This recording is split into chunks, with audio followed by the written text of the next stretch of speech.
Ang pamilya ay hindi itinatayo sa mga kasinungalingang nakabihis ng sutla. Habang hawak ko ang patunay ng bagong buhay sa aking sinapupunan, nagpapakasarap sila sa kama ng pagtataksil. Palamuti lang siya. Ikaw ang mahal ko, ang walang awang pambabastos ng asawa ko sa mismong matalik kong kaibigan. Akala nila'y mananahimik ako kapalit ng maruming pera. Ngayon, wawasakin ko ang kanilang mapagkunwaring kaharian. Handa na ba silang saluhin ang apoy ng aking paghihiganti? Huwag mong intindihin si Maribel, Stella. Alam mo namang palamuti lang siya sa bahay para matuwa si Mama. Wala siyang muwang at mas lalong wala siyang kwenta kumpara sa'yo. Siya ang legal na asawa, pero ikaw ang nag-iisang reyna ng puso ko. Ang boses na yon, ang pamilyar na baritono ni Carlos na dati ay nagbibigay ng kalmado sa kanyang puso, ay tila isang matalim na balaraw na humiwa sa katahimikan ng pasilyo ng luxury hotel na yon.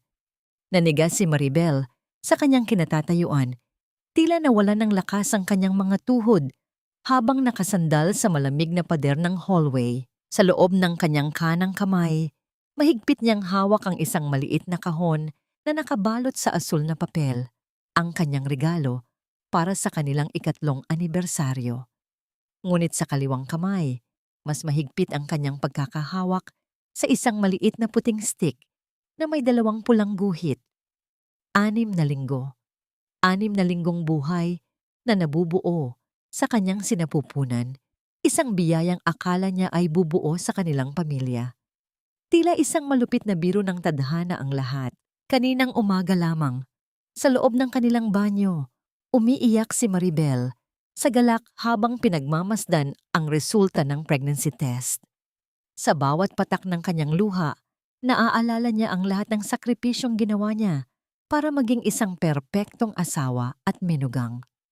Naalala niya kung paanong halos lumuhod siya sa pasasalamat sa mga magulang ni Carlos nang bayaran nila ang operasyon ng kanyang nanay sa probinsya. Ang utang na loob na yon ang naging tanikala na nagtali sa kanya sa loob ng 3 taon upang maging sunod-sunuran sa bawat nais ng kanyang biyenang si Doña Carmen. Tiniis niya ang bawat pang-aalipusta, ang bawat pagpaparamdam na siya ay isang pulubi na pumasok sa marangyang pamilya dahil sa paniniwalang mahal siya ni Carlos. Ngunit ang eksenang nakikita niya ngayon sa bahagyang nakabukas na pinto ng suite, 402 ay nagpabagsak sa lahat ng kanyang pinaniniwalaan. Doon, sa gitna ng silid na puno ng karangyaan, nakita niya si Carlos na nakayakap sa baywang ni Stella.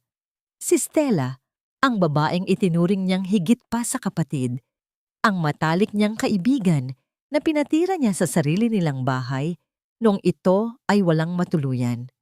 Ang mga kamay ni Carlos na dati ay humahaplos sa mukha ni Maribel ng may pag-ibig ay ngayon ay marahas na humahatak sa mukha ni Stella para sa isang matagal at mapusok na halik. Tila nawalan ng hangin ang buong pasilyo. Ang bawat tibok ng puso ni Maribel ay naging isang mabigat na martilyo na dumudurog sa kanyang dibdib. Hindi siya makasigaw, hindi siya makagalaw. Ang tanging naramdaman niya ay ang unti-unting pamamanhid ng kanyang mga daliri, hanggang sa dahan-dahang madulas ang kahon ng regalo mula sa kanyang pagkakahawak. Hindi ito lumikha ng malakas na tunog dahil sa makapal na carpet ng hotel, ngunit para kay Maribel, ang pagbagsak na yon ay ang huling hudyat ng pagkamatay ng kanyang pagkatao bilang isang asawa.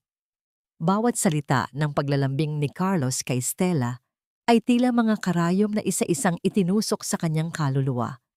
Ang bango ng paboritong pabango ni Stella ay humahalo sa amoy ng traidor na pag-ibig na siyang sumusulasok sa kanyang ilong.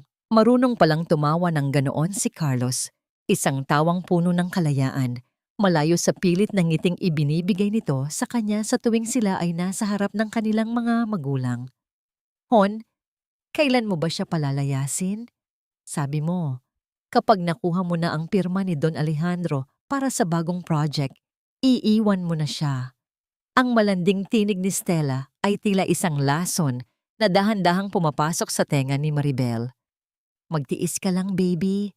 Konting arte pa sa harap ni Mama. Alam mo namang kailangan nating panatilihin ang imahe ng pamilya hanggang sa matapos ang eleksyon. Pagkatapos nito, itatapon ko na ang basurang iyon pabalik sa probinsya nila. Sagot ni Carlos habang mahigpit na niyayakap ang kabit. Sa mga sandaling iyon, ang mundong kinatatayuan ni Maribel ay tuluyan ng gumuho. Ang mga pader ng hotel na gawa sa mamahaling marmol ay tila nagiging isang bilangguan na sumasakal sa kanya. Ngunit sa gitna ng kanyang pagkawasak, naramdaman niya ang isang bahagyang kirot sa kanyang puson. Isang paalala na hindi na lamang siya mag-isa. May isang inosenteng buhay na nakadepende sa kanyang bawat hininga. Dahan-dahan niyang ipinatong ang kanyang nanginginig na palad sa kanyang tiyan. Ang kanyang mga mata na kanina ay puno ng luha ng sakit, ay unti-unting naging tuyo at matigas. Walang lingon-likod na humakbang palayo si Maribel. Bawat hakbang ay tila pagpunit sa mga pahina ng 3 taon niyang pagpapakatanga. Sumakay siya sa elevator na tila isang anino. Hindi pinapansin ang sariling refleksyon sa salamin na nagpapakita ng isang babaeng namumutla at tila patay na ang mga mata.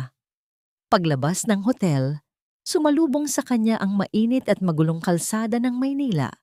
Ang ingay ng mga sasakyan at ang usok ng lungsod ay tila naging isang oyaye sa kanyang naguguluhan na isip. Sumakay siya sa isang taxi sa Forbes Park po. Ang kanyang boses ay malamig at walang emosyon, malayo sa malambing na tinig na nakasanayan ng lahat. Habang bumabaybay ang sasakyan sa trapiko, pinagmasdan ni Maribel ang mga gusaling na dadaanan. Naisip niya, hanggang kailan kayang itago ng isang magarang fasad ang nabubulok na katotohanan sa loob nito? Gaano karaming kasinungalingan ang kailangang lunukin ng isang tao bago siya tuluyang malunod? Nakarating siya sa kanilang mansyon, ang tahanang itinuring niyang palasyo, ngunit isa palang magarang libingan. Pagpasok niya sa malawak na sala, sinalubong siya ng nakabibinging katahimikan. Ang mga portrait nila ni Carlos na nakasabit sa dingding na nagpapakita ng kanilang mga ngiting hindi abot sa mata ay tila nanunuya sa kanya. Umakyat siya sa kanilang silid at naupo sa gilid ng kama. Hinayaan niyang balutin siya ng dilim habang hinihintay ang pagdating ng gabi. Makalipas ang ilang oras, narinig niya ang pagbukas ng pinto sa ibaba. Ang mga yabag ni Carlos sa hagdanan ay tila mga tunog ng paparating na hatol. Bumukas ang pinto ng silid at pumasok ang liwanag mula sa hallway. Nakita niya ang kanyang asawa. Nakasuot pa rin ng kanyang mamahaling suit, may dalang isang malaking kumpol ng pulang rosas. "Happy anniversary, mahal ko!" Ang boses ni Carlos ay puno ng pekeng tamis habang papalapit siya kay Maribel. Niyakap niya ang asawa mula sa likuran at ibinaon ang mukha sa leeg nito. "Pasensya na. Medyo ginabi ako sa office. Masyadong maraming trabaho. Na-miss kita." Naramdaman ni Maribel ang panunuot ng amoy ng pabango ni Stella mula sa kwelyo ni Carlos. Ang bawat haplos nito sa kanyang balat ay tila uod na gumagapang sa kanyang katawan.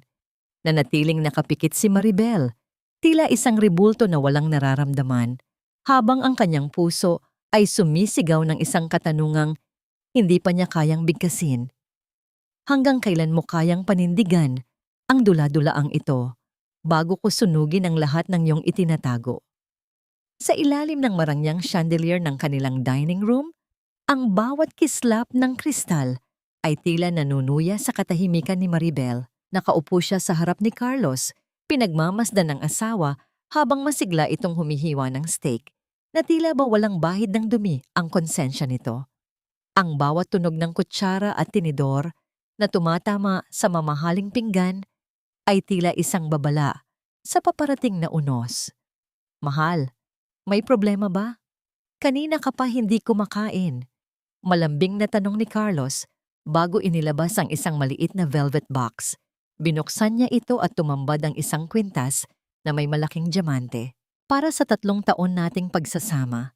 You deserve the best, Maribel." Tiningnan ni Maribel ang kwintas. Para sa iba, ito ay simbolo ng pagmamahal, ngunit para sa kanya, ito ay parang isang marangyang kadena na gustong sumakal sa kanyang leeg. Salamat, Carlos. Akala ko kasi.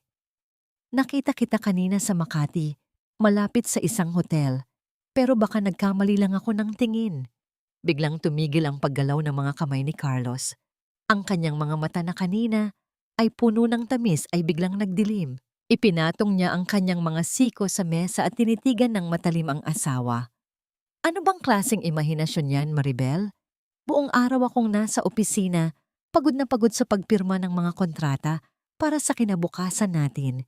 Tapos ganyan ang sasalubong sa akin. Masyado ka na namang praning. Baka kailangan mo nang bumalik sa psychiatrist mo dahil mukhang bumabalik na naman ang pagiging depressed mo. Ang bawat salita ni Carlos ay tila isang sampal ng gaslighting. Nais ni Maribel na isigaw ang lahat ng nakita niya, ngunit pinili niyang lunukin ng pait. Pasensya na. Siguro nga pagod lang ako. Eksaktong pumasok sa silid si Doña Carmen, ang kanyang biyenan na laging tuwid ang likod at puno ng awtoridad ang bawat galaw. Ang tunog ng kanyang mga mamahaling tsinelas sa marmol na sahig ay tila nagbibigay ng bigat sa hangin. Maribel, ayusin mo nga ang sarili mo. Namumutla ka na naman. Paano ka magbubuntis kung ganyan ang hitsura mo? 3 taon na kayong kasal ni Carlos pero hanggang ngayon, wala pa rin kaming apo. Napaka-inutil mo talagang asawa. Pabigat ka na nga sa pamilyang ito dahil sa mga bayarin ng nanay mo sa probinsya, pati ba naman ang pagbibigay ng tagapagmana ay hindi mo pa magawa? Ang bawat pangungusap ng matanda ay tila laso na dahan-dahang pumapatay sa natitirang respeto ni Maribel sa pamilyang ito. Hindi alam ni Doña Carmen na may 6 na linggong buhay na sa loob ng kanyang sinapupunan. Ngunit sa sandaling iyon, nagdesisyon si Maribel. Hindi malalaman ng mga taong ito ang tungkol sa kanyang anak. Hindi niya hahayaang lumaki ang kanyang sanggol sa isang bahay na puno ng pagpapanggap at kalupitan. Nang sumapit ang hating gabi at mahimbing na ang tulog ni Carlos, dahan-dahang bumangon si Maribel. Sa tulong ng malamlam na liwanag ng buwan na tumatagos sa bintana, kinuha niya ang iPad ni Carlos na naiwan sa bedside table. Alam niya ang password nito, ang petsa ng kanilang kasal. Isang mapait ng ngiti ang kumawala sa kanyang mga labi. Sa loob ng isang hidden folder na may pamagat na Project X, bumungad sa kanya ang katotohanang mas masahol pa sa kamatayan. Doon ay nakita niya ang libu-libong mga larawan ni Carlos at Stella sa mga bakasyon na akala niya ay business trips, sa mga dinner na akala niya ay overtime sa trabaho. Ngunit ang mas nagpadurog sa kanya ay ang mga bank transfer records, ang kanilang joint savings, ang perang pinag-ipunan niya mula sa kanyang maliit na online business, at ang perang inilaan nila para sa kanilang magiging anak ay unti-unti nang nililimas ni Carlos upang ibayad sa down payment ng isang luxury condo sa pangalan ni Stella. Naramdaman ni Maribel ang pagbilis ng tibok ng kanyang puso, tila isang tambol na nagbababala ng digmaan. Ang kanyang mga kamay ay nanginginig, hindi dahil sa takot, kundi dahil sa matinding puot. Napagtanto niya na ang lalaking katabi niya sa kama ay isang halimaw na nakasuot ng tupa. Tumayo siya at lumapit sa salamin. Dahan-dahan niyang hinubad ang diamanteng kwintas na ibinigay ni Carlos at inilagay ito sa pinakamadilim na sulok ng kanyang drawer. Sa halip, kinuha niya ang lumang kahoy na rosaryo na ibinigay ng kanyang ina noong bago siya lumuwas ng Maynila. Hinawakan niya ito ng mahigpit. Ang bawat butil ng kahoy ay nagbibigay sa kanya ng lakas na hindi kayang ibigay ng anumang hiyas. Lalabas sana siya ng silid upang kumuha ng tubig nang marinig niya ang mahinang boses ni Doña Carmen sa hallway malapit sa hagdanan. Mukhang may kausap ito sa telepono. Siguraduhin mong pinakamataas na kalidad ng prenatal herbal tea ang ibibigay mo sa kanya. Kailangan nating matiyak na malakas ang bata. Huwag mong hayaang malaman ito ni Maribel. Sa oras na lumabas ang apo ko, wala na tayong silbi sa baog na babaeng yan. Nanigas si Maribel sa likod ng pinto. Ang kanyang hinala ay naging isang madilim na katiyakan. Alam ng kanyang biyenan. Alam ng pamilyang ito ang pagtataksil ni Carlos. At mas masakit pa, mukhang may balak silang palitan siya ng tuluyan. Kinaumagahan, habang nagtitimpla ng kape si Maribel sa kusina, narinig niya ang paghinto ng isang sasakyan sa labas ng kanilang gate. Ang tunog ng doorbell ay tila isang hudyat ng panibagong pagsubok. Pagbukas ng pinto, bumungad sa kanya ang isang pamilyar na mukha na may malapad at mapagkunwaring ngiti. "Surprise! Miss na kita, bestie! Nabalitaan ko kasing medyo masama ang pakiramdam mo, kaya dinalhan kita ng paborito mong kakanin." Masayang bati ni Stella, habang ang kanyang mga mata ay pasimpleng tinitingnan ang loob ng mansyon na tila ba tinitingnan na niya ang kanyang susunod na teritoryo. Lumapit si Stella at niyakap ng mahigpit si Maribel. Sa bawat segundo ng kanilang pagdampi, naramdaman ni Maribel ang panunuot ng amoy ng pabango ni Stella, ang amoy na nasa kuwelyo ni Carlos kagabi. Ang lamig ng mga kamay ni Stella sa kanyang balat ay tila isang ahas na dahan-dahang pumupulupot sa kanyang leeg, handang tumuklaw sa anumang pagkakataon. "Bestie, ang ganda talaga nitong sala nyo. Parang museum, sa sobrang linis." Ang malamig na tinig ni Stella ay tila isang malapot na pulot na pilit na dumidikit sa balat ni Maribel habang nakaupo sila sa gitna ng marangyang sala. Si Carlos, na noon ay kalalabas lang mula sa kusina, ay naupo sa tabi ni Maribel, ngunit ang kanyang mga mata ay hindi maalis kay Stella. May isang kakaibang kislap sa paningin ng kanyang asawa, isang kislap na kailanman ay hindi nito ibinigay kay Maribel. Sa harap ng asawa, nagkunwaring abala si Stella sa pag-aayos ng kanyang buhok, habang si Carlos naman ay kunyaring nakikinig sa kwento ni Maribel tungkol sa mga halaman sa hardin. Ngunit sa ilalim ng lamesang gawa sa makintab na salamin, nakita ni Maribel ang lahat sa pamamagitan ng refleksyon. Ang kamay ni Carlos ay dahan-dahang gumapang patungo sa hita ni Stella. Hinahaplos ito ng may pamilyar na init, habang ang matalik niyang kaibigan ay tila walang pakialam na humihigop ng tsa. Ang bawat haplos na yon ay tila isang liyab na tumutupok sa natitirang pasensya ni Maribel. Ang kanyang mga daliri ay mahigpit na nakakapit sa kanyang sariling tasa, sapat na upang mamuti ang kanyang mga buko-buko sa tindi ng pagpigil sa sarili. Nang sa wakas ay umalis ang dalawa. Si Carlos na may dahilan na ihahatid lang si Stella sa sakayan dahil delikado na sa labas. Naiwan si Maribel sa gitna ng nakabibinging katahimikan ng mansyon. Hindi na siya nag-aksaya ng panahon. Tumungo siya sa kanilang computer room at binuksan ang kanilang joint savings account. Ang bawat pag-click ng mouse ay tila isang mabigat na hakbang patungo sa isang bangin. Ang bumungad sa kanya sa screen ay isang malaking zero. Ang perang pinaghirapan niya mula sa kanyang maliit na online business, ang bawat sentimong itinatabi niya para sa pag-aaral ng kanyang magiging anak, at ang pondong inilaan nila para sa hinaharap ay wala na. Nilimas ito ni Carlos sa loob lamang ng ilang buwan. Ang bawat withdrawal ay tila isang nakawan sa gitna ng gabi. Puno ng determinasyon, dinala siya ng kanyang mga paa sa study room ni Carlos. Alam niyang may itinatago ito sa loob ng nakakandado nitong drawer, gamit ang isang maliit na hair clip, at ang lakas ng kanyang galit, nagawa niyang buksan ang cabinet. Sa ilalim ng mga makakapal na folder ng kumpanya, natagpuan niya ang isang dokumentong selyado ng ginto. Isang property deed para sa isang luxury condominium sa Bonifacio Global City. Nakapangalan ito kay Stella. Napaupo si Maribel sa sahig, yakap-yakap ang sarili, habang ang malamig na hangin mula sa aircon ay tila nanunuot sa kanyang mga buto. Naisip niya ang lahat ng oras na nagtipid siya, ang lahat ng pagkakataon na tumanggi siyang bumili ng bagong damit para lang may maipantabi silang mag-asawa. Binuo ko ang kahariang ito para sa isang hari na ang tanging balak ay koronahan ang kanyang kabit. Ang mapait na bulong niya sa sarili. Tiningnan ni Maribel ang kanyang sariling mga palad.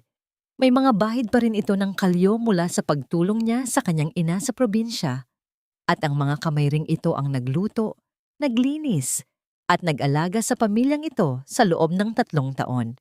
Sa sandaling iyon, ang kanyang puot ay nag-aapoy na tila isang hurnong handang tumunaw ng kahit anong bakal. Kinabukasan, sa isang liblib na coffee shop, nakipagkita si Maribel kay Gabriel. Si Gabriel ay isang matikas na lalaki na may malalim na mga mata at boses na tila isang ligtas na kanlungan. Siya ay isang mahusay na abogado na nakilala ni Maribel noong kolehiyo. Bagaman matagal silang hindi nagkita, si Gabriel ang tanging taong naisip niyang mapagkakatiwalaan sa gitna ng madilim na kabanatang ito ng kanyang buhay. Maribel, matagal na tayong hindi nag-uusap, pero sa hitsura mo ngayon, alam kong hindi ito simpleng kumustahan lang. Ang seryosong boses ni Gabriel. Habang dahan-dahang inilalapag ang kanyang tasa na lumikha ng isang mahinang tunog sa lamesa. Hindi na nagpaligoy-ligoy si Maribel. Ikinuwento niya ang lahat. Ang pagtataksil, ang pera, at ang sanggol sa kanyang sinapupunan. Sa bawat salitang lumalabas sa kanyang bibig, naramdaman niya ang unti-unting pagbaba ng bigat sa kanyang balikat. Ngunit ang determinasyon sa kanyang mga mata ay nananatiling matigas. Bago sila maghiwalay, may binanggit si Gabriel na nagpatigil sa paghinga ni Maribel. May napansin ako sa mga records na ipinakita mo, Maribel. May malaking halaga na inilabas mula sa account ng kumpanya ni Don Alejandro patungo sa isang sikat na fertility clinic sa Makati. Hindi ito dumaan sa pangalan ni Carlos, kundi direkta sa pangalan ng biyenan mo. Ang kuryosidad at takot ay muling bumangon sa dibdib ni Maribel. Bakit maglalabas ng ganoon kalaking pera si Doña Carmen para sa isang fertility clinic? Nang hapong yon, imbes na umuwi, sinundan ni Maribel ang taxi na sinasakyan ni Stella. Huminto ito sa tapat ng isang napakagarang condominium tower.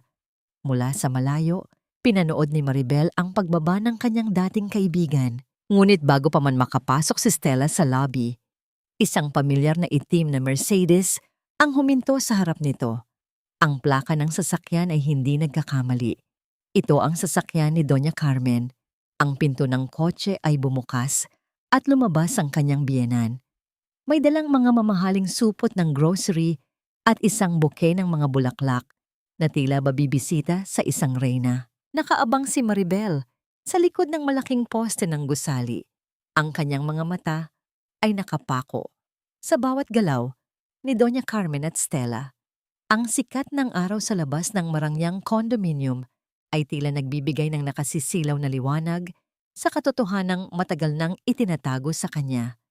Nakita niya kung paanong ang kanyang biyenan, ang babaeng laging nagpaparamdam sa kanya na siya ay isang pabigat, ay malambing na humawak sa braso ni Stella habang papasok sila sa lobby. Ito, inumin mo itong mga bitamina na dala ko. Galing pa yan sa Amerika. Siguraduhin mong hindi ka nagpapabaya sa katawan mo. Ang tinig ni Doña Carmen ay malinaw na umalingaw-ngaw sa tahimik na bukana ng gusali. Kailangang maging malusog at malakas ang apo ko sa loob ng tiyan mo. Hindi tulad ng baog na babaeng iyon sa bahay na walang ibang ginawa kundi ubusin ang pera namin. Ang bawat salitang binitawan ng matanda ay tila mga patak ng asido na unti-unting tumutunaw sa puso ni Maribel. Ang sakit na naramdaman niya nung makita niya si Carlos na nakikipaghalikan ay walang-wala kumpara sa hapdi ng katotohanan ito. Hindi lang pala ang asawa niya ang nagtaksil sa kanya. Ang buong pamilyang pinaglingkuran niya nang may katapatan ay kasabwat sa panlilinlang na ito.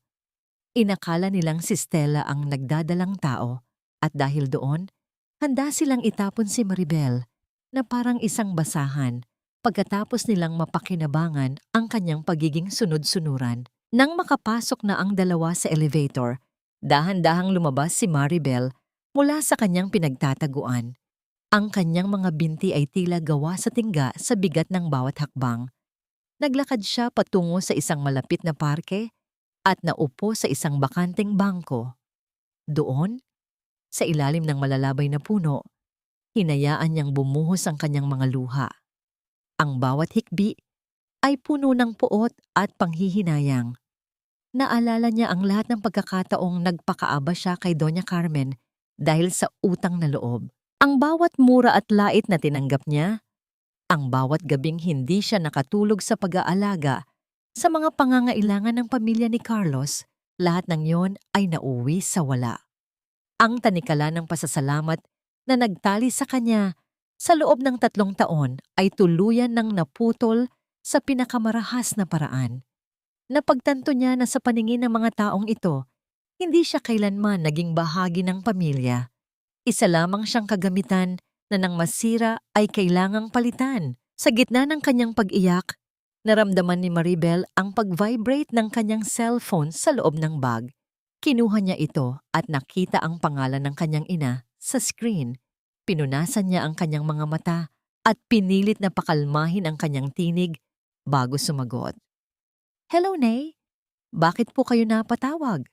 Ang pilit na masayang boses ni Maribel, bagaman ang kanyang lalamunan ay nananatiling masakit sa bawat paglunok.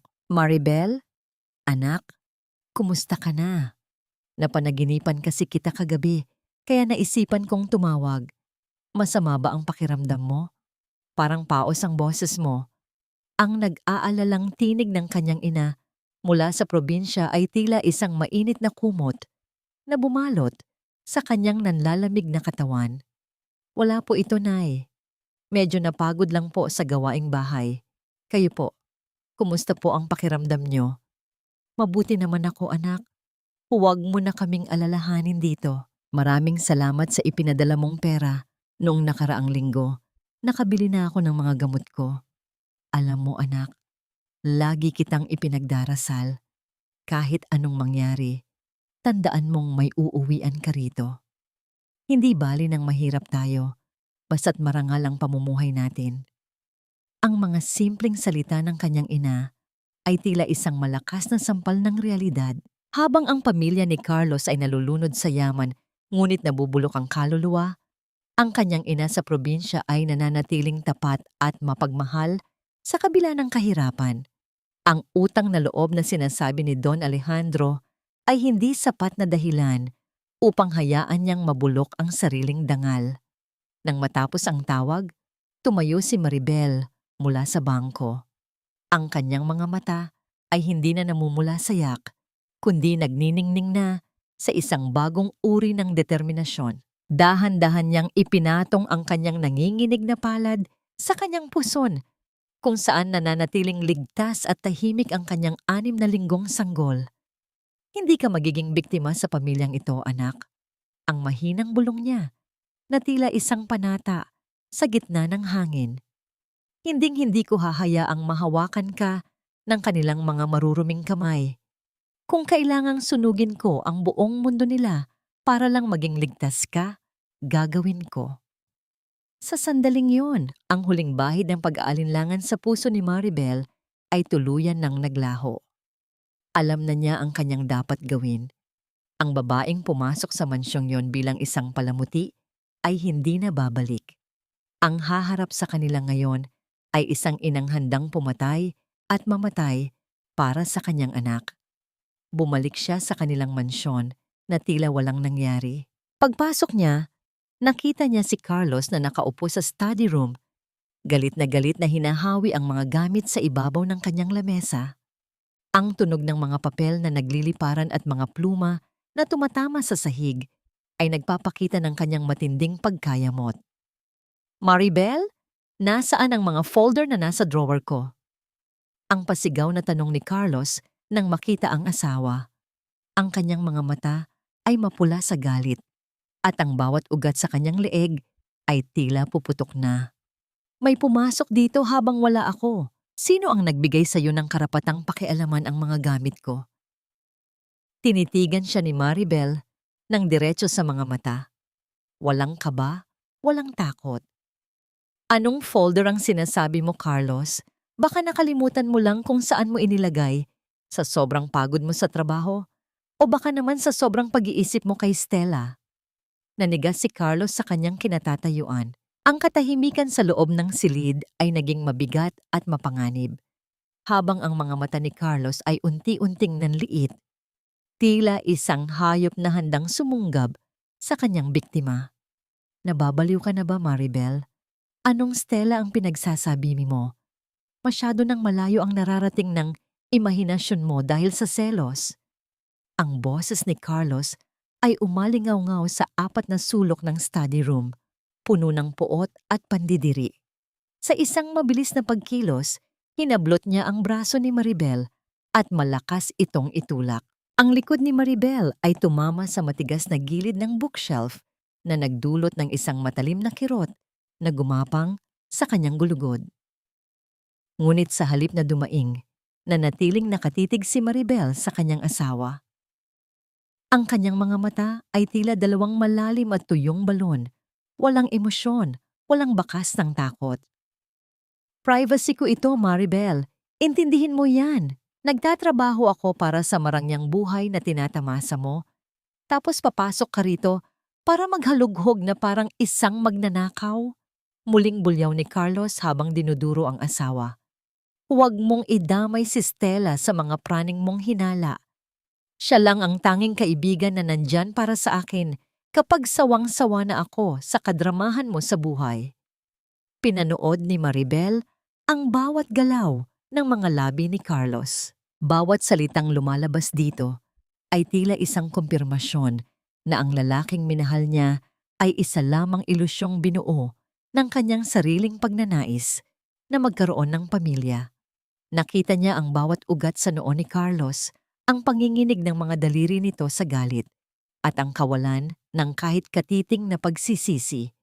Sa halip na umiyak o sumigaw pabalik, isang kakaibang pakiramdam ang bumalot kay Maribel. Isang malamig na katahimikan. Dahan-dahan siyang tumayo ng tuwid, inayos ang kanyang nagusot na damit, at pilit ng ngumiti. Isang ngingiting hindi abot sa kanyang mga mata, isang maskarang gawa sa porselana. Pasensya na, Carlos. Siguro nga tama ka. Masyado lang akong naging emosyonal dahil sa anibersaryo natin. Ang boses ni Maribel ay malambot, tila isang mahinang ihip ng hangin na nagtatago ng isang darating na bagyo. Masyado kitang mahal, kaya natatakot akong mawala ka. Huwag ka nang magalit, sige na. Ayusin ko na itong mga gamit mo. Nanliit ang mga mata ni Carlos, tila tinitimbang kung totoo ang sinasabi ng asawa. Nang makita ang tila pagsuko at pagkuyom ng mga kamay ni Maribel sa kanyang laylayan, unti-unting lumuwag ang kanyang mga balikat. Ang kanyang ego ay tila muling lumobo. Sa paniniwalang kontrolado pa rin niya ang sitwasyon. Mabuti naman at natauhan ka. Huwag mo nang uulitin ito, Maribel. Ayaw ko ng asawang pakialamera. Habang nakatalikod si Carlos at nagsimulang ayusin ang mga folder, ang mukha ni Maribel ay biglang nagbago. Ang kanyang mga mata ay naging kasing talim ng isang punyal. Sa loob ng kanyang isipan, pinagtatawanan niya ang kababawan ng kanyang asawa. Ang pagpapanggap niyang ito ay hindi pagsuko, kundi isang estratehiya upang makuha ang tiwala ng kalaban habang inihahanda niya ang kanilang pagkawasak. Kinabukasan, sa ilalim ng pagbabantay ng mga tauhan sa mansyon, nagawa pa rin ni Maribel na makalusot upang makipagkita kay Gabriel sa kanyang opisina. Ang bawat hakbang niya sa loob ng sementadong gusali ay tila isang paglalakbay patungo sa kanyang kalayaan. Handa na ang lahat, Maribel, ang seryosong pahayag ni Gabriel habang inilalatag ang mga dokumento sa lamesa. Nagsimula na kaming gumawa ng paraan upang ma-freeze ang mga assets na inilipat ni Carlos sa pangalan ni Stella. Ngunit kailangan natin ng matibay na ebidensya ng embezzlement mula sa kumpanya ng biyenan mo para tuluyan silang hindi makapalag. Tumango si Maribel. Ang kanyang mga daliri ay dahan-dahang hinahaplos ang mga papel. Gagawin ko ang lahat, Gabriel. Hindi lang para sa akin, kundi para sa anak ko. Nang sumunod na umaga, bago pumasok si Carlos sa opisina, maingat na lumapit sa kanya si Maribel. Hawak niya ang isang mamahaling seda na kurbata. Sa harap ng salamin, dahan-dahang itinaas ni Maribel ang kanyang mga kamay upang ayusin ang kurbata sa leeg ni Carlos. Ang bawat pag-ikot ng tela sa kanyang mga daliri ay tila isang ritual. Huwag kang masyadong magpagod sa office, mahal ko. ang bulong ni Maribel habang hinihigpitan ang buhol sa leeg ng asawa. Sa kanyang imahinasyon, ang kurbatang iyon ay hindi isang bahagi ng kasuotan, kundi isang lubid na unti-unti niyang hinihigpitan sa leeg ng reputasyon ni Carlos. Tumingin si Carlos sa salamin at ngumiti ng mapagmataas, hinalikan ang noo ni Maribel bago umalis. Ni hindi niya napansin ang lamig ng labi ng kanyang asawa. Ngunit ang katahimikan ng umagang yon ay nabasag nang lumapit ang mayordoma ng bahay kay Maribel. "Ma'am, ipinapatawag po kayo ni Don Alejandro sa kanyang study room. Ngayon na po." Ang boses ng matanda ay puno ng kaba. Alam ng lahat sa mansyon na ang pagpapatawag ni Don Alejandro sa kanyang pribadong silid ay nangangahulugan lamang ng isang bagay, isang hatol o isang banta. Naglakad si Maribel patungo sa dulo ng pasilyo, kung saan matatagpuan ang malalaking pintuan na gawa sa mahogany. Ang bawat yabag ng kanyang sapatos sa makintab na sahig ay tila isang pintig ng orasan na nagpapaalala sa kanya na ang oras ng pagtatago ay malapit nang matapos. Nang buksan niya ang pinto, nakita niya si Don Alejandro na nakaupo sa likod ng kanyang malawak na lamesa, nababalot ng usok ng tabako at ng bigat ng kanyang kapangyarihan. Ang tunog ng paglock ng pinto sa kanyang likuran ay nagbigay ng isang malamig na kilabot sa kanyang katawan. "Maupo ka, Maribel." Ang boses ng Don ay malalim at tila nanggagaling sa kailaliman ng lupa. "Alam ko ang bawat kilos mo sa loob at labas ng bahay na ito. Akala mo ba ay hindi ko mapapansin ang mga ginagawa mo sa likod namin?" Ang mga mata ng matanda ay nakapako kay Maribel. Tila binabasa ang bawat hibla ng kanyang kaluluwa. "Akala mo ba ay malulusutan mo ako, Maribel? Isang malaking insulto sa pamilyang ito ang ginagawa mo." Ang boses ni Don Alejandro ay tila isang hatol na nanggagaling sa kailaliman ng lupa, malamig at walang bahid ng awa. Nanatiling nakaupo si Maribel sa tapat ng malawak na lamesang mahogany. Ang kanyang mga kamay ay maayos na nakapatong sa kanyang kandungan, tila isang masunuring bata. Ang bawat salita ng matanda ay tila isang malakas na sampal, ngunit pinili niyang huwag kumurap. Sa loob ng 3 taon, natutunan niyang basahin ang bawat kislap ng mata ng kanyang biyenan. At ngayon, nakikita niya doon ang isang mapanganib na uri ng pagmamaliit. Sa likod ng Don, nakasabit ang isang napakalaking Renaissance painting na nagpapakita ng isang marangyang piging. Habang pinagmamasdan ito ni Maribel, napagtanto niya ang mapait na katotohanan. Ang buong pamilyang ito ay tila ang painting na iyon. Maganda, magarbo, ngunit gawa lamang sa tuyong pintura at nabubulok na canvas. "Alam ko ang pakikipagkita mo sa abogadong yon." Pagpapatuloy ni Don Alejandro habang dahan-dahang hinihit-hit ang kanyang mamahaling tabako. Ang usok nito ay tila isang madilim na ulap na bumabalot sa kanila. "Huwag kang magmalinis, Maribel. Alam kong naghahanap ka ng paraan para sirain ang anak ko, pero tandaan mo ito, ang mga lalaki ay likas na mapaglaro. Si Carlos ay isang lalaking may pangangailangan at bilang asawa, tungkulin mong unawain yon. Hindi sapat na dahilan ng isang maliit na pagkakamali para dungisan ang pangalan ng aming pamilya, lalo na't malapit na ang eleksyon." Naramdaman ni Maribel ang panunuyo ng kanyang lalamunan.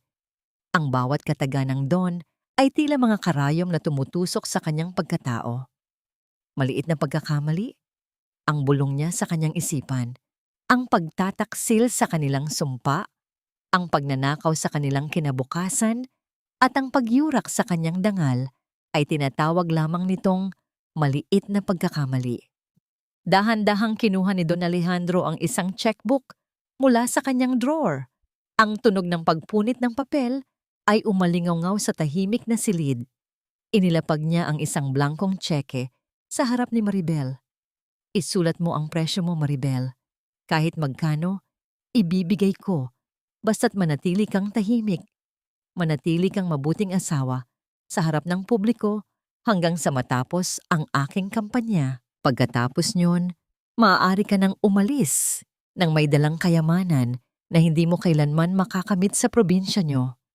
Tinitigan ni Maribel ang puting papel. Ito na ang pagkakataon niyang makuha ang lahat ng material na bagay na pinapangarap ng marami.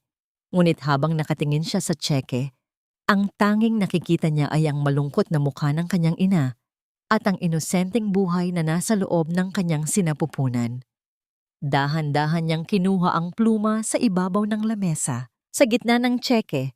Sa halip na isulat ang halagang nais niya, isang malaking numero 0 ang kanyang iginuhit. Pagkatapos ay dahan-dahan niyang itinulak ang tseke pabalik sa Don. Hindi po nabibili ang aking dangal, Don Alejandro. Ang boses ni Maribel ay mahinahon, ngunit may talim na kasing tigas ng brilyante. Ang kailangan ko ay hindi ang inyong pera, kundi ang kalayaang mabuhay ng walang kasinungalingan. Nagdilim ang mukha ni Don Alejandro. Ang kanyang mga mata ay nanliit sa galit. Nagkakamali ka sa pagtanggi sa alok ko, Maribel. Tandaan mo, hawak ko ang buhay ng nanay mo sa probinsya. Isang tawag ko lang, mawawala ang lahat ng tinatamasa niyang tulong medikal. Gusto mo bang makitang naghihirap ang sarili mong ina dahil sa katigasan ng ulo mo? Ang banta ay tila isang malamig na tubig na ibinuhos sa katawan ni Maribel.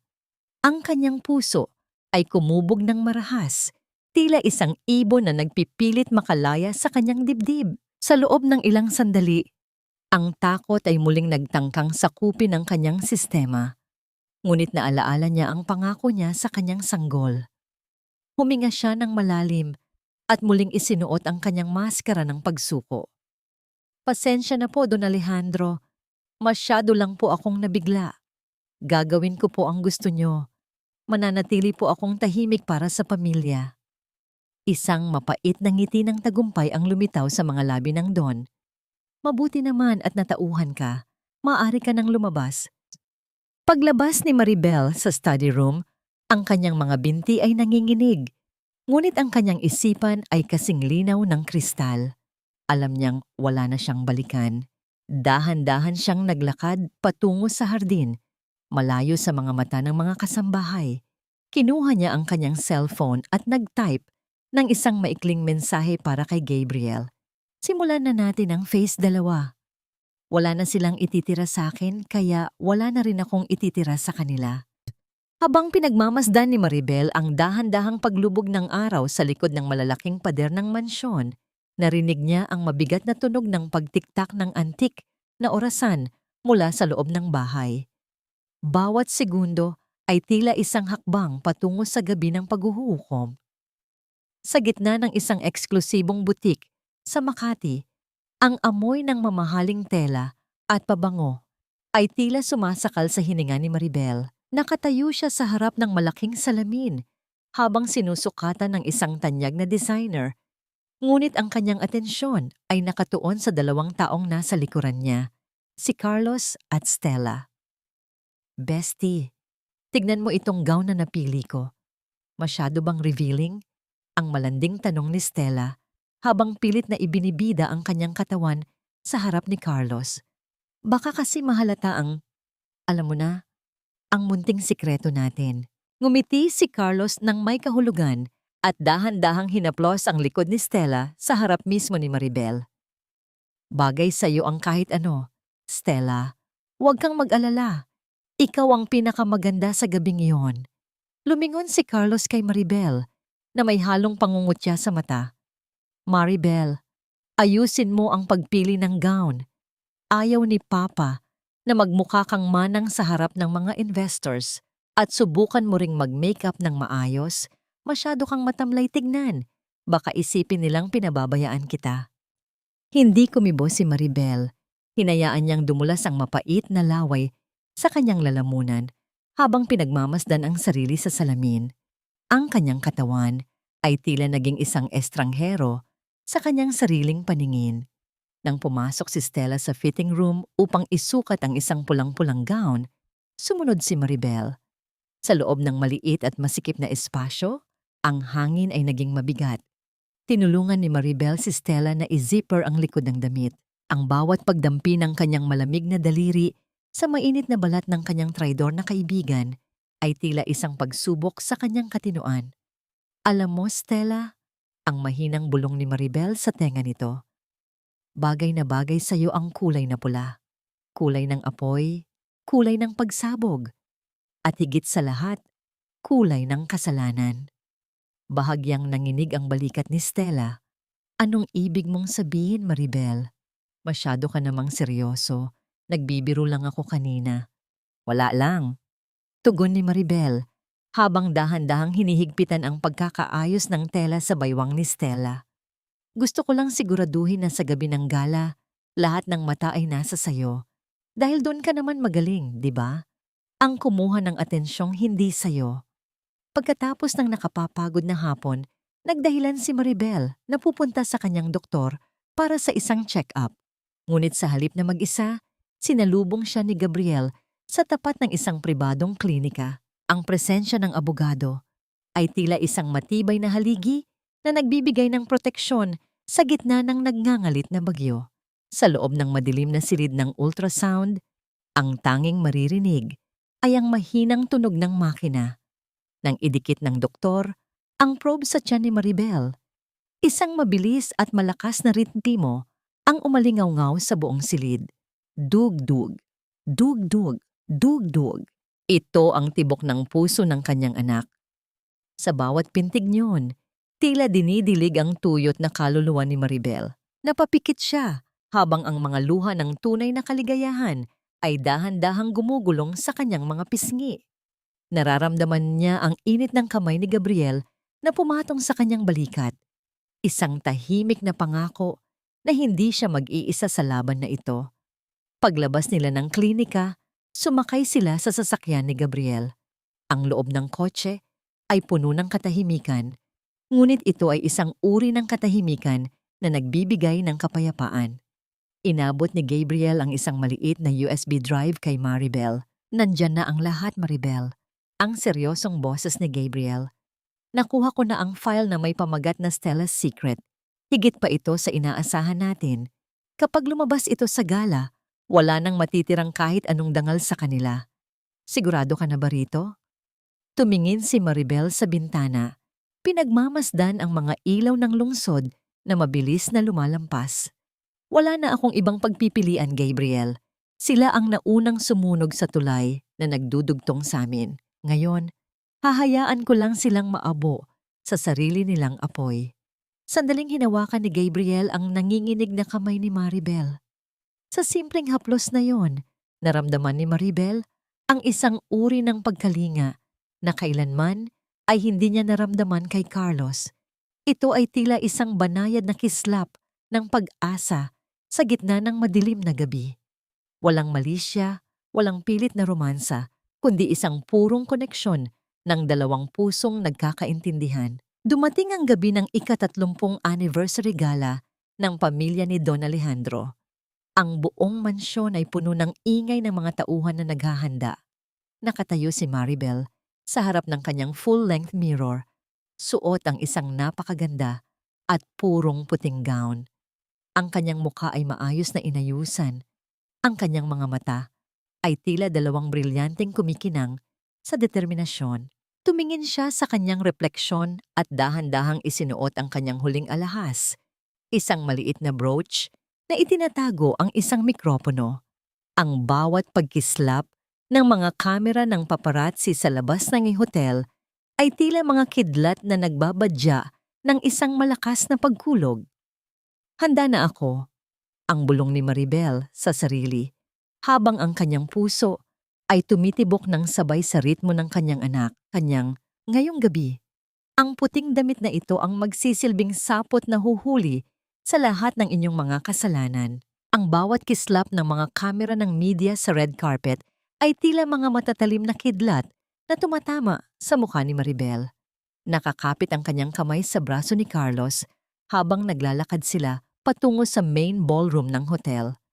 Ramdam niya ang higpit ng pagkakahawak ng asawa sa kanyang baywang.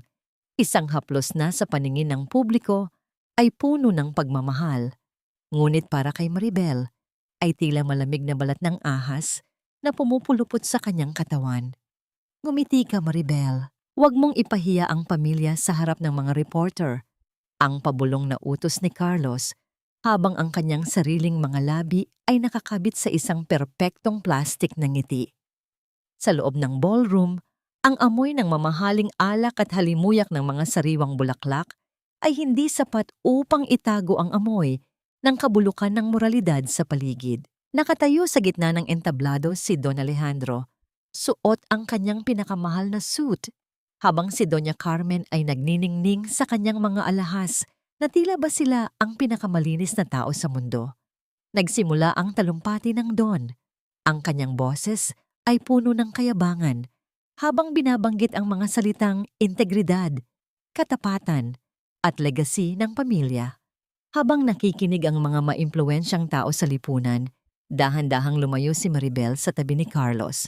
Sa gitna ng dilim at ingay ng palakpakan, mabilis niyang tinungo ang control booth sa likuran. Doon ay naghihintay ang isang technician na binayaran ni Gabriel. Inabot ni Maribel ang USB drive. Ang kanyang mga kamay ay hindi nanginginig, kundi kasing tigas ng bakal. Ngayon na, ang tanging bulong ni Maribel bago siya bumalik sa kanyang upuan sa tabi ng asawa. And now, a short video tribute to the 30 years of excellence of the Alejandro Group of Companies. Ang masayang anunsyo ng MC. Namatay ang mga ilaw sa ballroom. Ang dambuhalang LED screen sa gitna ng entablado ay dahan-dahang nagliwanag. Ngunit sa halip ng mga larawan ng kumpanya, ang unang lumabas ay ang malinaw na boses ni Carlos na umalingaw-ngaw sa buong silid. Isang boses na puno ng pagmamaliit at pandidiri. Huwag mong intindihin si Maribel, Stella. Alam mo namang palamuti lang siya sa bahay. Wala siyang kwenta. Itatapon ko na ang basurang iyon, pabalik sa probinsya nila. Ang katahimikan sa loob ng ballroom ay naging nakabibingi. Ang bawat panauhin ay napatigil sa pag-inom. Ang kanilang mga mata ay nakapako sa screen kung saan isa-isang lumabas ang mga ebidensya ng pagtataksil. Ang mga larawan ni Carlos at Stella sa kama, ang mga video ng kanilang lihim na pagtatagpo sa kondo, at ang mga dokumento ng bank transfers na nagpapakita ng pagnanakaw ni Carlos sa kumpanya ni Don Alejandro para ibili ng luho ang kanyang kabit. Anong kahulugan nito? Ang sigaw ni Don Alejandro, ang kanyang mukha ay naging kasing pula ng apoy sa tindi ng kahihiyan. Si Doña Carmen ay napahawak sa kanyang dibdib. Ang kanyang mga mata ay nanlalaki, sa gulat hanggang sa unti-unti siyang nawalan ng malay at bumagsak sa kanyang kinauupuan. Ang bawat flash ng kamera ay nakatutok na ngayon sa pamilyang Alejandro, hindi para sa papuri, kundi para sa isang malaking iskandalo. Dahan-dahang tumayo si Maribel. Sa gitna ng kaguluhan, naglakad siya patungo sa entablado ng may dangal at katatagan.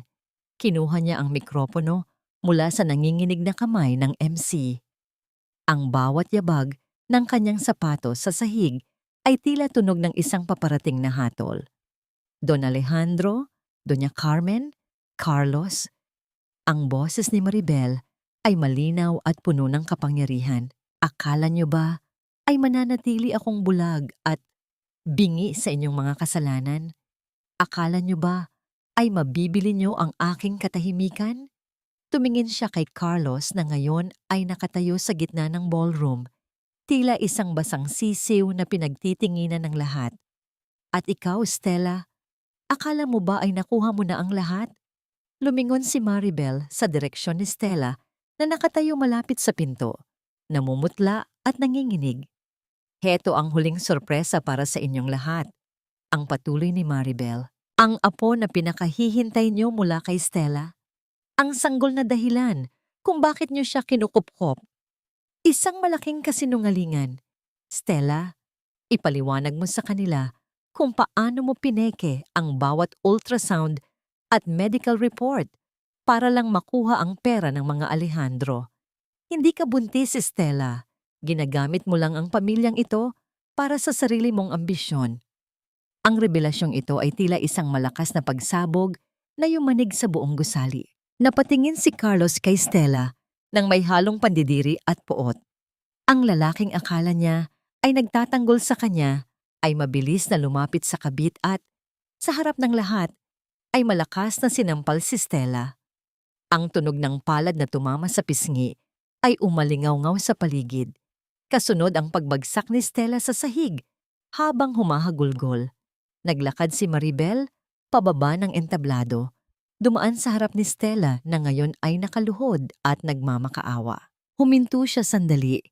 Kinuha ang isang mamahaling tissue mula sa kanyang maliit na bag at dahan-dahang itinapon ito sa tapat ng mukha ni Stella. Punasan mo ang mga luha mo, Stella. Sayang ang make-up mo, baka hindi ka na makahanap ng susunod na lolokohin. Ang malamig na wika ni Maribel bago siya nagpatuloy sa paglalakad nang hindi man lang nililingon ang pamilyang Alejandro. Naramdaman ni Maribel ang isang malaking kaluwagan sa kanyang dibdib. Ang bawat sakit na tiniis niya sa loob ng 3 taon ay tila dahan-dahang naglalaho kasabay ng pagbagsak ng kaharian ng kanyang asawa. Ngunit ang katahimikan ng kanyang tagumpay ay pansamantalang naputol ng marinig ang mabilis na yabag ng sapatos mula sa kanyang likuran. Ang mga sirena ng pulis ay nagsimulang marinig mula sa labas ng hotel. Ngunit bago pa man makarating ang mga otoridad, si Carlos, na tila nawala na sa kanyang katinuan dahil sa kahihiyan at galit, ay mabilis na sumugod kay Maribel sa gitna ng entablado. Ang kanyang mga mata ay nanlilisik sa puot. Ang kanyang mga kamay ay nakataas, na tila handang manakit. Ang bawat tao sa ballroom ay napasinghap. Ang tunog ng marahas na paghampas ng mikropono sa sahig ay umalingaw-ngaw, na lumikha ng isang nakatutulig na ingay na tila isang huling sigaw ng isang naghihingalong mundo. Hindi umabot ang marahas na kamay ni Carlos sa balat ni Maribel. Sa isang mabilis at matikas na pagkilos, humarang ang malapad na balikat ni Gabriel sa pagitan nila.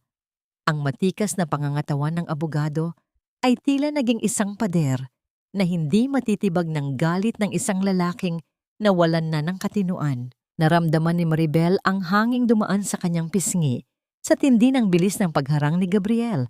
Kasunod ang bigat ng katawan ni Carlos na bumagsak sa sahig ng entablado matapos itong itulak palayo ng abogado.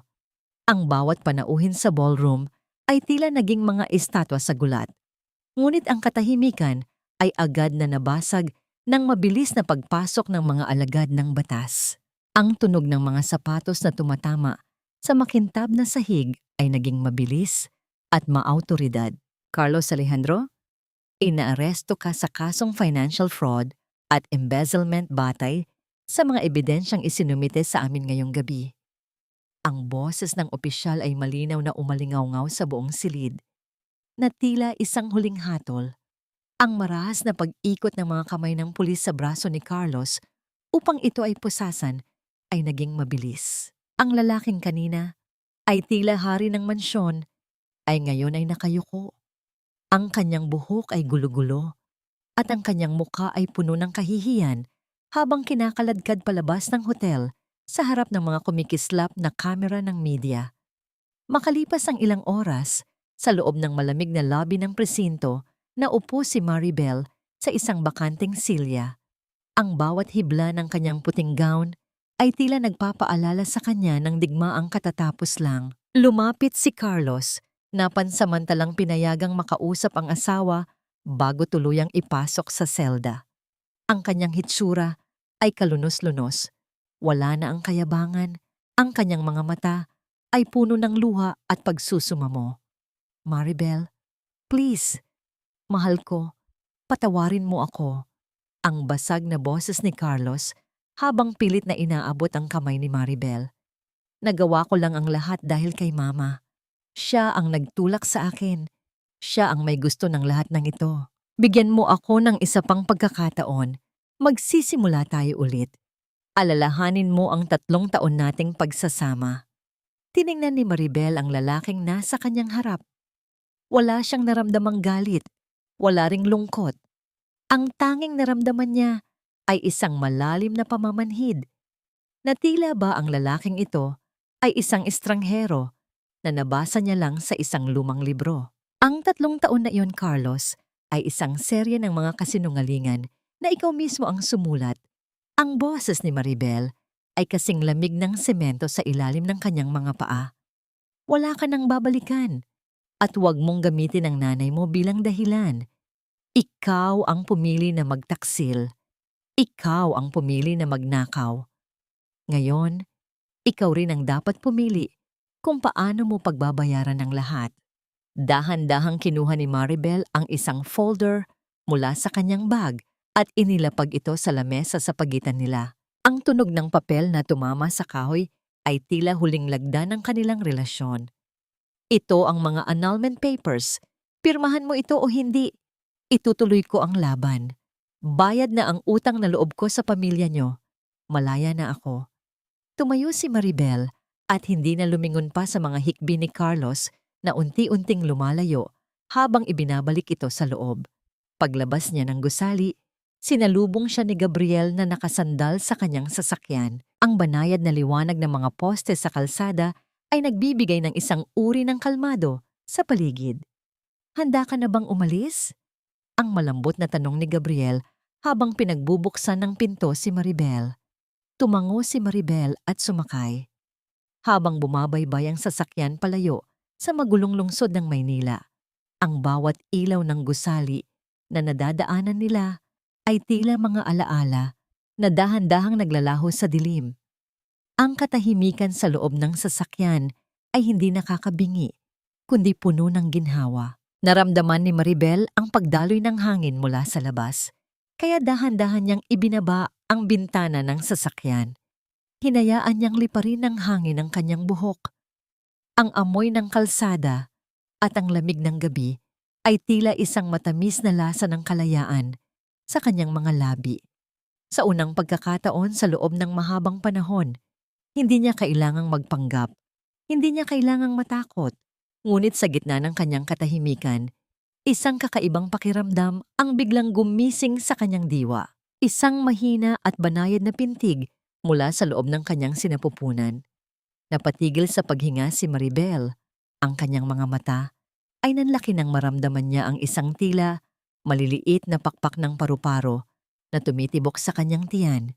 Dahan-dahan niyang ipinatong ang kanyang kamay sa kanyang puson. Ang kanyang puso ay nagsimulang tumibok ng mabilis, hindi dahil sa kaba, kundi dahil sa isang uri ng ligaya na hindi niya kayang ipaliwanag. Ang kanyang anak, ang munting buhay na naging saksi sa kanyang mga paghihirap, ay nagbigay ng kanyang unang sipa. Naramdaman mo ba yon, anak? Ang bulong ni Maribel sa kanyang isipan habang ang isang mainit na luha ng pasasalamat ay dahan-dahang gumulong sa kanyang pisngi. Pinagmasdan niya ang abot-tanaw kung saan ang unang sinag ng araw ay dahan-dahang sumisilip sa likod ng mga ulap. Ang madilim na gabi ay tapos na at isang bagong umaga ang naghihintay para sa kanilang dalawa. Ang simoy ng hangin sa probinsya ay hindi kailanman naging kasing tamis nito. Habang nakatayo si Maribel sa harap ng kanilang maliit at simpleng bahay na yari sa kahoy at semento, naramdaman niya ang init ng sikat ng araw na dahan-dahang humahaplos sa kanyang balat. Wala na ang amoy ng mamahaling pabango na puno ng pagtataksil. Ang tanging nalalanghap niya ngayon ay ang bango ng bagong saing na kanin at ang sariwang amoy ng mga halaman sa paligid. Anak, halika na at baka lumamig itong inihanda kong agahan. Ang malambot at mapagmahal na tinig ng kanyang ina mula sa kusina. Nang pumasok si Maribel, sinalubong siya ng isang mahigpit na yakap. Isang yakap na hindi naghahanap ng kapalit, hindi nagdidikta ng tungkulin, kundi nagbibigay lamang ng wagas na pagmamahal. Napapikit si Maribel, dinaramdam ang bawat segundo ng yakap na yon. Sa loob ng 3 taon sa mansyon ng mga Alejandro, nakalimutan niya kung gaano kasarap ang pakiramdam ng pagiging tunay na ligtas. Ang kanyang ina, sa kabila ng katandaan, ay tila naging isang matibay na haligi na muling bumuo sa kanyang nawasak na pagkatao. Lumipas ang mga buwan. Ang dating matamlay at namumutlang Maribel ay unti-unting napalitan ng isang babaeng nagniningning. Ang ganda dahil sa kapayapaan ng puso. Ang kanyang tiyan ay malaki na, isang buhay na katibayan ng kanyang tagumpay laban sa dilim. Nagtayo si Maribel ng isang maliit na rustic bakery sa tapat ng kanilang bahay. Ang bawat masa ng harina at ang bango ng bagong luto na tinapay ay naging bahagi ng kanyang gamot sa sugat ng nakaraan. Isang hapon, habang nag-aayos siya ng mga paninda, napatingin si Maribel sa isang lumang telebisyon sa sulok ng kanilang maliit na sala. Ang balita ay tungkol sa pamilya Alejandro. Ang mukha ni Don Alejandro ay hindi na maipinta habang pinoposasan dahil sa napakalaking kaso ng katiwalian at tax evasion. Si Doña Carmen naman ay naiulat na nawalan na ng katinuan at kasalukuyang nasa loob ng isang pasilidad para sa mental health. At si Carlos ay nasentensyahan ng mahabang pagkabilanggo habang si Stella ay nawala na, parang bula matapos itong itakwil at mabaon sa utang. Ang bawat salita ng reporter ay tila tunog ng isang pintong tuluyan nang nagsasara sa nakaraan ni Maribel. Hindi siya naramdaman ng tuwa sa kanilang paghihirap. Ang tanging naramdaman niya ay isang malalim na pagpapasalamat na hindi na siya bahagi ng maruming mundong iyon. Ang karma, sa sarili nitong paraan at panahon, ay muling nagbalanse ng lahat. Eksaktong paghinto ng balita ay ang paghinto rin ng isang sasakyan sa harap ng kanyang bakery. Bumaba si Gabriel, suot ang isang simpleng t-shirt at maong, malayo sa formal na hitsura nito sa korte. Ang bawat pagbisita nito sa probinsya tuwing katapusan ng linggo ay naging isang espesyal na bahagi ng buhay ni Maribel. May dumi ka sa pisngi, Maribel. Ang mahinang boses ni Gabriel habang dahan-dahan itong lumalapit. Hindi gumalaw si Maribel nang maramdaman ang banayad na haplos ng hinlalaki ni Gabriel sa kanyang pisngi upang punasan ang bahid ng harina. Ang bawat pagdampi ng balat nito ay tila nagbibigay ng kislap sa kanyang puso. Isang kislap na hindi nakakatakot, kundi nakapapanatag. Gabriel, napalayo ka na naman ng biyahe. Sana ay nagpahinga ka na lang sa Manila. Ang malambing na wika ni Maribel. Ang kapayapaan ko ay nandito, Maribel. Hindi ako mapapagod sa pagpunta rito. Ang tapat na sagot ni Gabriel habang nakatingin ng diretso sa mga mata ni Maribel. Maaari bang maging bahagi na ako ng buhay niyo ng anak mo? Hindi bilang isang abogado, kundi bilang isang taong magpoprotekta at magmamahal sa inyo ng totoo. Bago pa man makasagot si Maribel, isang matalim at biglaang kirot ang gumapang mula sa kanyang puson patungo sa kanyang likuran. Napahawak siya sa lamesa. Ang kanyang paghinga ay naging mabilis at mabigat. Ang baso ng tubig sa ibabaw ng lamesa ay bahagyang nayanig nang tumama ang kanyang kamay dito. Maribel, anong nangyayari? Ang nag-aalalang boses ni Gabriel habang mabilis itong pumupunta sa tabi niya. Ang bata, Gabriel. Lalabas na ang anak ko. Ang hirap na boses ni Maribel, kasunod ang pagdaloy ng tubig sa kanyang binti na nagpapakita na pumutok na ang kanyang panuubigan.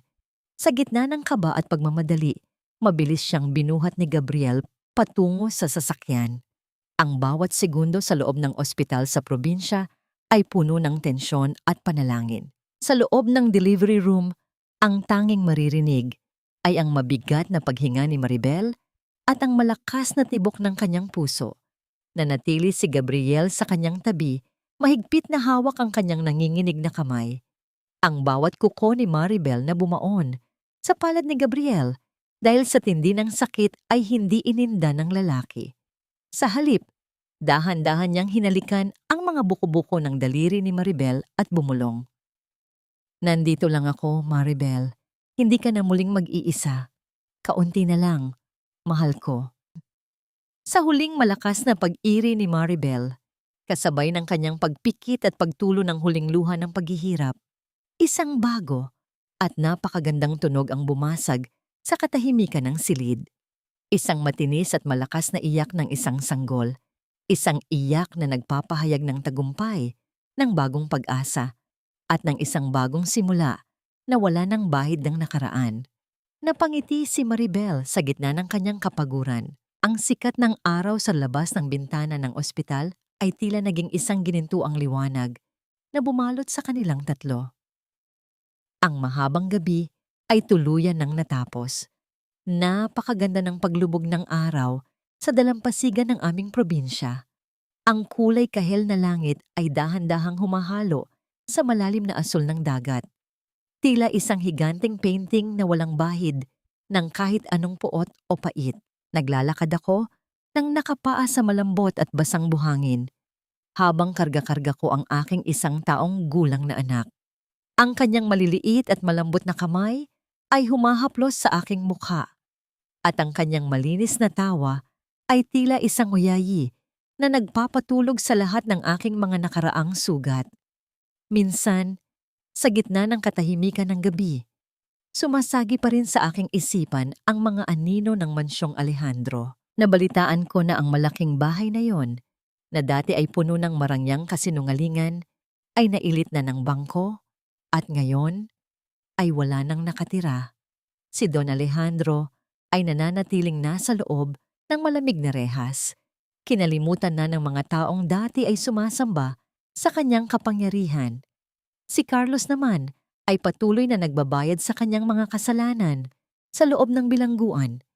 Isang lalaking nawalan ng lahat dahil sa sarili niyang kahangalan. At si Doña Carmen? Hanggang ngayon, balita ko ay patuloy pa rin siyang nakikipag-usap sa mga pader ng pasilidad. Binibilang ang mga gintong alahas na matagal na niyang naibenta para sa kanyang mga gamot. Tinatanong ko ang aking sarili, napatawad ko na ba sila? Ang sagot ay isang malalim na oo. Napatawad ko na sila, hindi dahil naging mabuti silang tao, kundi dahil ayaw ko nang bitbitin ang kanilang lason sa aking puso. Napagtanto ko na ang pagpapatawad ay hindi isang pabor para sa nagkasala, kundi ang huling regalo na ibinigay ko sa aking sarili upang tuluyan na akong maging malaya. Ang bawat hapdi na naramdaman ko sa kamay ni Carlos at sa bawat lait ni Doña Carmen ay naging mga pilat na lamang na nagpapaalala sa akin kung gaano ako katatag. Mula sa malayo, nakikita ko si Gabriel. Nakatayo siya malapit sa aming maliit na kubo. Nakangiting pinagmamasdan ang bawat hakbang namin ng aking anak. Hindi siya nagmamadali. Hindi siya nagdidikta. Ang aming pag-ibig ay tila isang mabagal na agos ng ilog. Tahimik, malalim, at higit sa lahat, ligtas. Sa piling niya, nahanap ko ang kapayapaang akala ko ay nakalaan lamang sa mga pangarap. Natutunan ko sa kanya na ang tunay na pamilya ay hindi nasusukat sa yaman ng apelyido, kundi sa katapatan ng bawat pangako at sa init ng bawat haplos na walang hinihinging kapalit. Habang pinagmamasdan ko ang huling sinag ng araw na dahan-dahang naglalaho sa abot tanaw, naramdaman ko ang malakas na tibok ng puso ng aking anak na nakadikit sa aking dibdib. Ito ang aking pamana, isang pamana ng katotohanan. Natutunan ko na ang halaga ng isang babae ay hindi nasusukat sa kanyang kakayahang magtiis ng sakit sa loob ng mahabang panahon. Ang tunay na halaga ng isang babae ay nasa kanyang tapang na piliin ang kanyang sarili, na tumayo mula sa pagkakaaba at lumakad palayo sa dilim upang hanapin ang sarili niyang liwanag. Ang aking paglalakbay mula sa pagiging isang biktima patungo sa pagiging isang ina at isang malayang babae ay hindi madali. Ngunit bawat luha ay sulit para sa kapayapaang tinatamasa ko ngayon. Dito, sa piling ng dagat at sa yakap ng aking tunay na pamilya, nahanap ko ang aking tahanan, isang tahanang hindi gawa sa ginto, kundi sa pag-ibig na kailanman ay hindi na muling mananakit.